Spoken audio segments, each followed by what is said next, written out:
ಮೀರಾ ರಸ್ತೆಯ ದಾಲ್ಮಿಯಾ ಶಾಲೆಯಲ್ಲಿ ಭಾರೀ ಅಗ್ನಿ ಅವಘಡ, ಸುಟ್ಟು ಕರಕಲಾದ ಗ್ರಂಥಾಲಯ ಪ್ರಯೋಗಾಲಯ.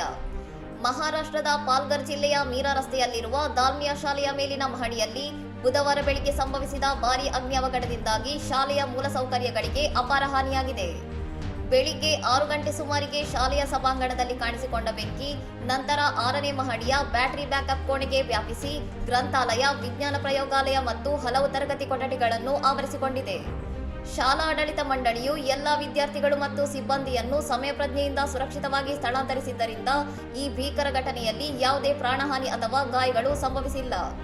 8 ಅಗ್ನಿಶಾಮಕ ವಾಹನಗಳು ಮತ್ತು 4 ನೀರಿನ ಟ್ಯಾಂಕರ್ಗಳೊಂದಿಗೆ ಸ್ಥಳಕ್ಕೆ ಧಾವಿಸಿದ ಅಗ್ನಿಶಾಮಕ ದಳದವರು ಸುಮಾರು 90 ನಿಮಿಷಗಳ ಕಾರ್ಯಾಚರಣೆಯ ಬಳಿಕ ಬೆಂಕಿಯನ್ನು ನಿಯಂತ್ರಣಕ್ಕೆ ತಂದಿದ್ದಾರೆ.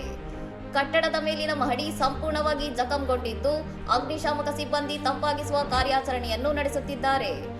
ಬೆಂಕಿ ಕಾಣಿಸಿಕೊಳ್ಳಲು ನಿಖರ ಕಾರಣವೇನು ಎಂಬುದು ತಕ್ಷಣಕ್ಕೆ ತಿಳಿದು ಬಂದಿಲ್ಲವಾದರೂ ಪರಿಸ್ಥಿತಿ ಸಂಪೂರ್ಣ ಹತೋಟಿಗೆ ಬಂದ ನಂತರ ಅಧಿಕಾರಿಗಳು ಸಮಗ್ರ ತನಿಖೆ ನಡೆಸಲಿದ್ದಾರೆ.